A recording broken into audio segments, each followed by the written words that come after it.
So ఈ physiotherapy అని అంటే ఇది యాక్చువల్లీ ఒక పెద్ద బ్రాడ్ టర్మ్ ఫిజియోథెరపీ. అసలు ఫిజియోథెరపీ అంటే ఏముంటది? ఎక్సర్సైజులు చేయటమా, లేకపోతే మిషన్లు వాడి దాని నొప్పులు తగ్గించటమా, అసలు ఏంటి అంటే what do you feel exactly is physiotherapy for knee pain? ఎప్పుడైతే మీరు బీయింగ్ అన్ ఆర్థోపెడిక్ సర్జన్ మీరు ఎప్పుడైతే డయాగ్నోసిస్ కంప్లీట్ గా చేసి ఒక రూట్ కాజ్ ఏంటనేది డిసైడ్ చేసుకుని ఒక ఫిజియోని పంపించిన తర్వాత, సో ఫిజియో యొక్క రోల్ ఎట్లా ఉంటదంటే మూమెంట్ రెస్ట్రిక్షన్ ఏమన్నా ఉందా, ప్రాబ్లమ్, ఓకే, పెయిన్ ఎంతవరకు ఉంది, అసోసియేటెడ్ ఇన్ఫ్లమేషన్ ఏమన్నా ఉందా, అండ్ నేను చెప్పినట్టు కొన్ని క్రైటీరియా అంటే వాళ్ళు ఏం చేయగలుగుతున్నారు ఏం చేయలేకపోతున్నారు. Somebody is unable to SIT, ఈ లెవెల్లో కూర్చోలేకపోతున్నాం, ఓకే, లేకపోతే స్టెప్స్ ఎక్కడం దిగటం చేయలేకపోతున్నాం, అంటే వాళ్ళ యొక్క యాక్టివిటీ ఓరియంటెడ్ గా ఏం చేయగలుగుతున్నారు చేయలేకపోతున్నారు అనేది కూడా తెలుసుకున్నాక అసెస్మెంట్ అయిన తర్వాత దెన్ వాళ్ళకి ఆప్షన్స్ లో ఏంటంటే చాలా మంది ఏమనుకుంటారంటే ఎక్సర్సైజ్ లో కూడా నేను చూసిన చాలా మంది ఏంటంటే క్వాడ్రిసెప్స్ ఎక్సర్సైజ్ చేస్తే చాలు. ఆ simple quadriceps exercise is not the only solution చాలా వాటిలో. ఎందుకంటే నీ జాయింట్ ఓన్లీ క్వాడ్రిసెప్స్ మీద ఒక్కదాని మీద డిపెండ్ అయి ఉండదు. Even calf, hamstrings, internal other structures exactly hip ఉన్న muscles, glutes and even foot. So we have to take the whole scenario. అంటే వాళ్ళకి అలైన్మెంట్ ఎట్లా ఉంది, వారస్ వాల్గస్ డిఫార్మిటీస్ చూసుకుంటాం, ఈ ఫంక్షనల్ లైన్ ఎలా ఉందనేది చూసుకుంటాం, గ్రావిటీ ఎట్లా ఉందని చూసుకుంటాం, అంటే ఫోర్స్ ప్రెషర్ ఎక్కడ పడుతుంది, లైన్ ఆఫ్ గ్రావిటీ ఎట్లా పాస్ అవుతుంది, ఇన్ అలైన్మెంట్ ఉందా లేదా. సో ఇవి చూసుకున్న తర్వాత పెయిన్ మేనేజ్మెంట్ కి అయితే కొంత ఎక్విప్మెంట్ యూజ్ చేస్తాం. ఒకప్పుడు లాగా చాలా మంది ఏంటంటే పూర్వకాలంలో కరెంట్ పెడతారు. అంటే ఈ కరెంట్ అనే దానికి మొడాలిటీస్ చాలా ఉన్నాయి, మిషన్లు చాలా ఉన్నాయి.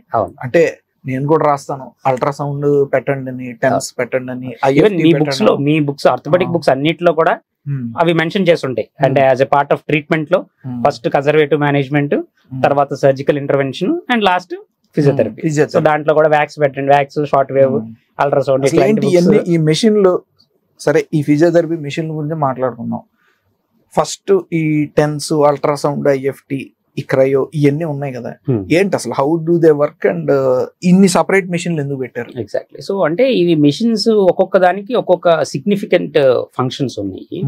సో అంటే పెయిన్ మాడ్యులేషన్ ఏదైతే ఆ పెయిన్ కలిగించే స్ట్రక్చర్స్ కావచ్చు, ఇన్ఫ్లమేషన్ కావచ్చు, మీరు ఎట్లయితే అనల్జెసిక్స్, యాంటీ ఇన్ఫ్లమేటరీస్ ఇవన్నీ ఎలా అయితే ప్రిస్క్రైబ్ చేసి దాంతో పాటు అడ్జాయింట్ గా జాయింట్ స్ట్రెంత్ కోసం మీరు డిఫరెంట్ ఫార్మస్యూటికల్ ప్రిపరేషన్స్ ఎలా ఇస్తారో, ఇక్కడ ఏమవుతుందంటే ఫిజికల్ ఏజెంట్స్ అనమాట. ఇవి ఫిజికల్ ఏజెంట్స్ అంటే డైరెక్ట్ గా మనం ఆ పర్టికులర్ గా లోకల్ గా వర్క్ చేయడం కోసం.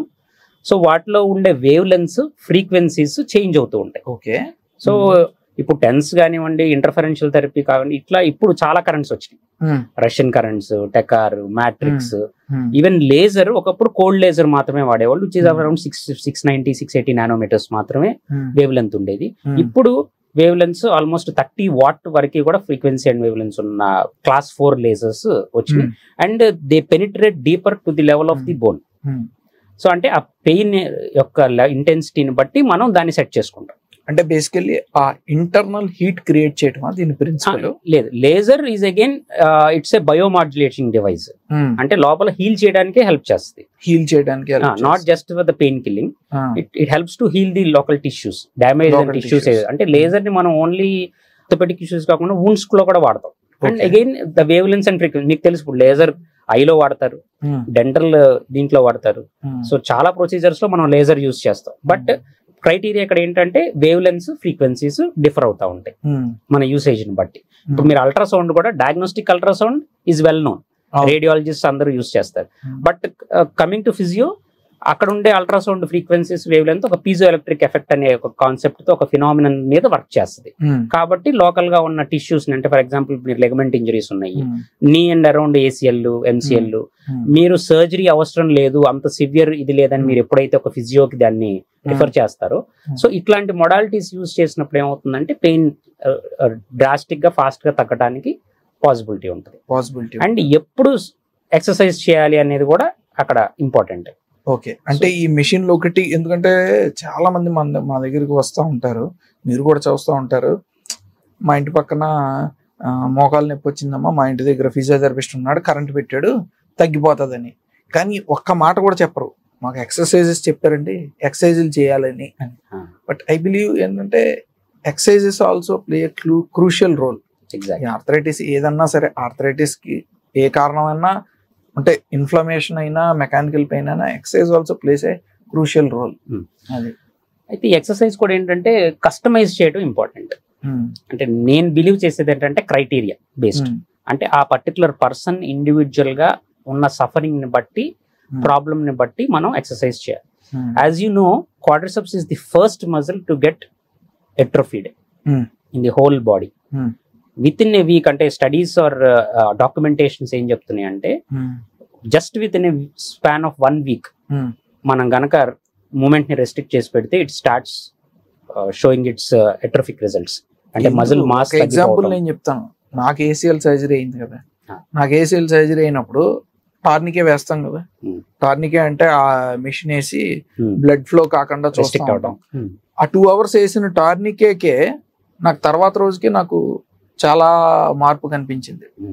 క్వాడ్రిసెప్స్ రెండో కాల్కి ఈ కాల్కి చాలా డిఫరెన్స్ వచ్చింది, ఫైరింగ్ తేడా వచ్చేస్తుంది. కాదు కదిలించాలంటే ఈ రైట్, యాక్చువల్లీ నాకు లెఫ్ట్ సైడ్ జరిగింది సర్జరీ, రైట్ సైడ్ కాలు కదిలించినంత ఆ ఫైరు లెఫ్ట్ సైడ్ కాల్కి లేదు, అర్థమైపోతుంది. అంటే సెకండ్ డేనే.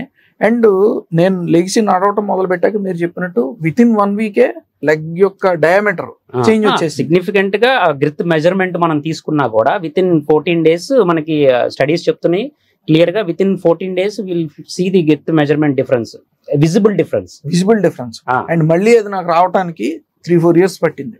మళ్ళీ ఎక్సర్సైజ్ చేసి అన్ని రకరకాల మన ప్రయత్నం చేస్తే.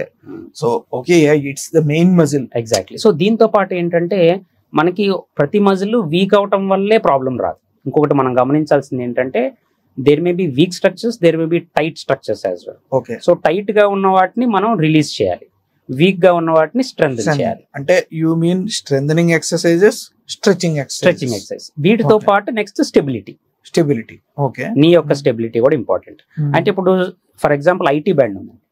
ఐటీ బ్యాండ్ మనకి ఏంటంటే this becomes very tight in many people. మీరు రెగ్యులర్ గా చూసే పెటల్లా ఫెమరల్ సిండ్రోమ్స్, కాండ్రోమలేషియా పెటల్లా, సో ఇవన్నీ కూడా ఏమవుతుందంటే మేజర్ గా ఐటీ బ్యాండ్ టైట్నెస్. ఓకే. ఇదేం చేస్తుందంటే పక్కకు పుల్ చేస్తుంది. పెటల్లా అని ఆ ట్రాక్లియాలో లేకుండా మాల్ ట్రాకింగ్ అంటారు కదా. సో మాల్ ట్రాకింగ్ ఎప్పుడైతే వస్తుందో ఆటోమేటిక్ గా అండర్ సర్ఫేస్ ఎరోజన్ స్లోగా స్టార్ట్ గీక్కుంటాం. ఒకవైపు ప్రెషర్ ఎక్కువ ఉంటది, ఒకవైపు ప్రెషర్ తక్కువ ఉంటది, దానివల్ల పెయిన్ వస్తాం. వాళ్ళు ఏంటి ఎప్పుడు స్టెప్స్ ఎక్కేటప్పుడు దిగేటప్పుడు కంప్లైంట్ చేస్తా ఉంటారు. నార్మల్ గా పెయిన్ లేకపోయినా కూడా స్టెప్స్ ఎక్కడం దిగటంలో మేజర్ కంప్లైంట్ చెప్తుంటారు. సో అట్లాంటప్పుడు ఏం చేయాలి, ఐటీ బ్యాండ్ ముందు రిలీజ్ చేసుకోవాలి. అండ్ చాలా సార్లు మీరు ఇందాక అన్నారు హిప్ కూడా ఇంపార్టెంట్ అని. సో హిప్ లో గ్లూట్స్, సో గ్లూట్స్ స్ట్రెంగ్త్ బట్టి కూడా ఈ యొక్క మెకానిక్స్ మారిపోతాయి. ఎందుకంటే బయోమెకానికల్ గా మనకి టోటల్ లింబ్ లో మనకి హిప్ మజిల్స్, గ్లూట్స్ ఇంపార్టెంటే, and in and around the knee ఇంపార్టెంటే, అండ్ యాంకిల్ యొక్క స్టెబిలిటీ కూడా ఇంపార్టెంట్. చాలా మందిలో ఫ్లాట్ ఫుట్ ఉంటది, ఏదైనా ఆల్రెడీ ప్రీవియస్ ఇంజరీస్ ఉంటాయి, లిగమెంట్ ఇంజరీస్ ఉంటాయి, యాంకిల్ స్ప్రెయిన్స్ ఉంటాయి. వీటి వల్ల ఏమవుతుందంటే మెకానిక్స్ డిస్టర్బ్ అయ్యి స్లోగా ప్రాబ్లమ్ స్టార్ట్ అవుతుంది. So we may have IT band tightness, we may have calf tightness, ఎందుకంటే ఎక్కువగా వాక్ చేసి ఎక్కువసేపు నుంచునే వాళ్ళకి అది ఉంటది. సో అట్లా అందుకని ఏంటంటే మనం ఏవి టైట్ గా ఉన్నాయి, as a physiotherapist what he should understand is a structures tight గా ఉన్నాయి, ఏ స్ట్రెచింగ్ ఎక్సర్సైజెస్, దానికి స్ట్రెచింగ్స్, దీనికి స్ట్రెంథనింగ్. ఏ మజిల్ వీక్ గా ఉందని చూసుకుంటాము, దానికి స్ట్రెంథనింగ్ చేయాలి. అండ్ దీంతో పాటు మనకి బ్యాలెన్సింగ్ అని కూడా చెప్పాలి, స్టెబిలిటీ. సో ఈ స్టెబిలిటీ అండ్ ప్రాప్రియోసెప్షన్ అంటాం, అంటే జాయింట్ సెన్స్. సో ఈ joint sense neuromuscular coordination important. So ఈ జాయింట్ సెన్స్ న్యూరోమస్కులర్ కోఆర్డినేషన్ కావాలి అంటే మనం బ్యాలెన్స్ ట్రైనింగ్స్ అవి చేస్తాం.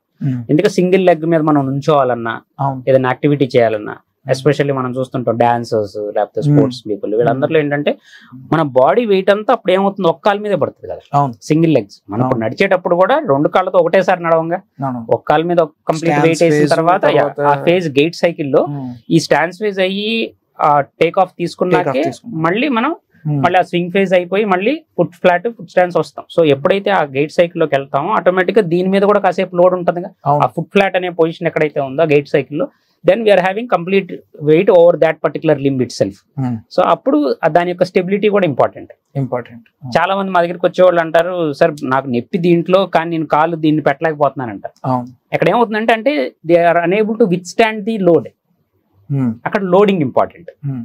So stability, loading, pain component and internal derangements ఏదన్నా ఉంటే అది. అంటే పెయిన్ ఫ్యాక్టర్ తో పాటు స్టెబిలిటీ అండ్ ఎక్సర్సైజెస్ కూడా చాలా చాలా important. Only machinery doesn't work. As a physio I highly recommend holistic, అంటే కంప్లీట్ ఫిల్ చేయాలి మిషనరీతో పాటు ఎక్సర్సైజెస్ లో కూడా ప్రోటోకాల్. ఎగ్జాక్ట్లీ. ఒక్కొక్క పేషెంట్ కి పర్సనలైజ్డ్ కస్టమైజ్డ్ ప్లాన్ అనేది ఖచ్చితంగా వెరీ ఇంపార్టెంట్. అది ఇంపార్టెంట్. యా.